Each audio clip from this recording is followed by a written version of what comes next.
Hey everybody, I'm Todd Keisling, an author of several books, including Devil's Creek and Scanlines, and I am here to read from my very first novel, A Life Transparent, which was just re-released earlier this year by Bloodshot Books. It is the first of a trilogy. Books 2 and 3 will follow later this year. As a matter of fact, the sequel, The Liminal Man, comes out on June 1st. So, before I get started, I just want to say thanks to Mother Horror herself, Sadie Hartman, for inviting me, and happy birthday, Sadie. So, I'm going to read from A Life Transparent. A little bit of setup.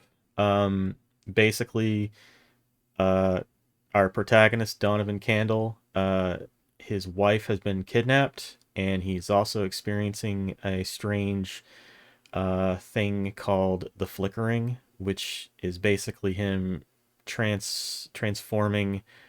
Well, not really transforming, but let's just say he's fading out of one existence into another, uh, into a parallel reality. We'll say that's all the setup you're gonna get.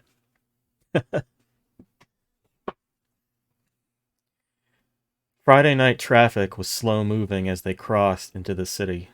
What should have taken 20 minutes took close to an hour, and by the time they turned onto Dwyer Street, Donovan's nerves were shot. Guffin leaned forward in his seat and placed a handgun on the dash. Donovan glimpsed the weapon and wondered if it was real. He decided he did not want to find out. 3 more blocks. It's on your left. Mr. Guffin, are you going to tell me what this is about? I mean, really? You know what it's about. Donovan braked at a red light and looked at his captor. I know what's happening to me, but I don't understand it. Trust me, Candleman, you don't want to. You understand it? I understand you need to shut your fucking mouth. Guffin took hold of the handgun. This is about what he wants, and I should know. I've seen others play his games. This is my turn. We're all his puppets. He makes the rules, and we move when he says to. We? Guffin ignored him. The light turned green, and they sped through the intersection. The garage at the corner of 8th and Dwyer covered more than half a city block like a concrete fortress. Donovan guided the sedan through the entrance and pulled a ticket from the gate. The crossbar rose, and he tapped the gas. Top floor, Candleman. They descended slowly. Guffin didn't object to their speed. Donovan took the opportunity to scout the surrounding levels in hopes that someone, anyone, might be parked there for the evening, but the garage was empty except for a few cars on the lower levels. He parked alongside the edge of the roof overlooking the entrance. When Donovan shut off the engine, Guffin raised the gun and shook his head. Leave the keys. Donovan slowly raised his hands. Okay, no keys. Get out, Candleman. Donovan did as he was told, fighting to stop himself from shaking, but his body refused to obey. Outside, clouds rolled overhead, and thunder clapped in the distance. From this height he saw the twinkling lights of the lower city, as well as some of the taller skyscrapers. Across the street, the courthouse shone bright with orange halogen lights, illuminating the statue in the courtyard. Donovan cracked a smile, remembering a time when he and some college friends toilet papered the old statue, while Donna and the rest of her girlfriends watched with feigned amusement. That memory stirred a chunk of ice in Donovan's gut, and he turned to face Guffin. Where is she? She's not here. Where is she? Donovan took a step around the car. Guffin raised the gun. You stay right there, Candleman, hands on your head. Donovan hesitated and did as he was told. A cold breeze swept over them. Lightning flashed, followed closely by a crash of thunder. A few drops of rain pelted his head and hands. What are you getting out of this? He saw the man's trembling hands in the glow of the garage lights. Frowning, Guffin approached him with terror in his wide eyes. Droplets of rain pattered and rolled off his coat. Donovan glanced at his feet, measuring the space between himself and his captor. 2 steps, maybe 3. His heart thudded a cacophonous rhythm in his rib cage. Was he really going to do this? Could he? He thought of Donna tied up somewhere at the mercy of a lunatic and decided he would damn well try. Answer my question, Guffin. A permanent free pass. He lets me out of his hell. I do this, and he'll let me go. That's the plan. That's our agreement. I bring you here, he takes you, and I stay. God damn it, that's how it's supposed to go. Where are you, Dullington? Guffin trembled as he screeched into the wind. He lowered his weapon, and Donovan made his move. His hands took on a life of their own, moving against his better judgment, and they connected with the muzzle. Startled, Guffin jerked his hand away, but lost his grip. The gun hit the ground and skidded across the pavement. Donovan met the eyes of his adversary. In that moment he saw only Donna, her hands bound, a bag over her head. He saw the lifeless eyes of Mr. Precious Paws. Their cat. Get him, Hoss. He charged forward and tackled George Guffin. The collision sent both sprawling to the ground. Donovan's hands found their way to Guffin's throat. You bastard, you... Donovan squeezed as hard as he could, concentrating the pressure of his fingers into the tender flesh of Guffin's neck.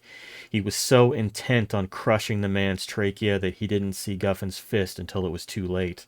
Colored lights exploded before Donovan's eyes, followed by a searing white pain across his jaw.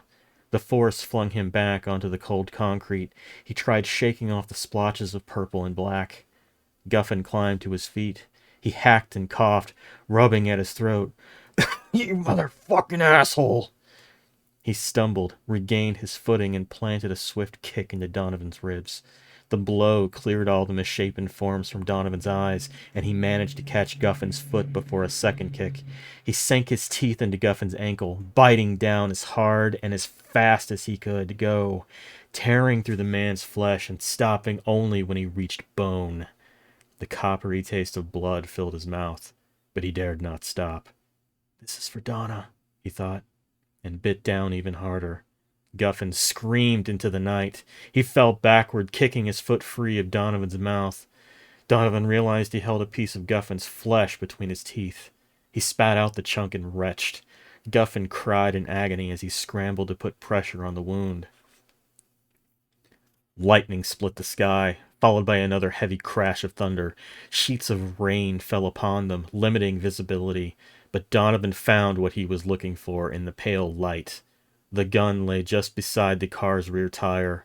He crawled across the pavement to claim it, braced himself against the back of the car, and watched Guffin writhe in pain. You bit me. You kidnapped my wife. Donovan climbed to his feet, wincing from the sharp pain stabbing into his ribs, and approached his wife's assailant. He leveled the gun to Guffin's head. Start talking, Mr. Guffin.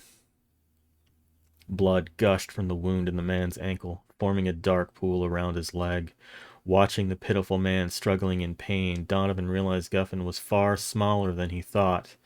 Buried within the bulk of his coat, and draped in the remains of a suit, was a small-framed man suffering from starvation.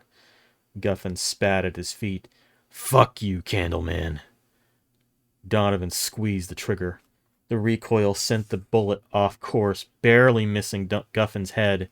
The shot startled Donovan so badly that he dropped the gun. It clattered on the pavement at his feet. He played me, Guffin groaned. He'll play you too. Dullington, sadistic. He's using us, feeding on us. Feeding on us. Donovan shivered. There are others like you and me. He lets us out sometimes, only lets people see us when he wants them to. Some forget about us and others don't. We're just his pup. Guffin's eyes widened. He screamed. Oh, God. Please, no, not now. At first, Donovan did not understand what was happening, or to whom Guffin was speaking. The hiss of rain grew muffled, and when he blinked, he found himself amid the gray sight. Sensations of rain and damp air were displaced by an unsettling emptiness. The sprawling cityscape beyond was but a lifeless outline on the horizon. Donovan blinked a second time, and the gray sight remained.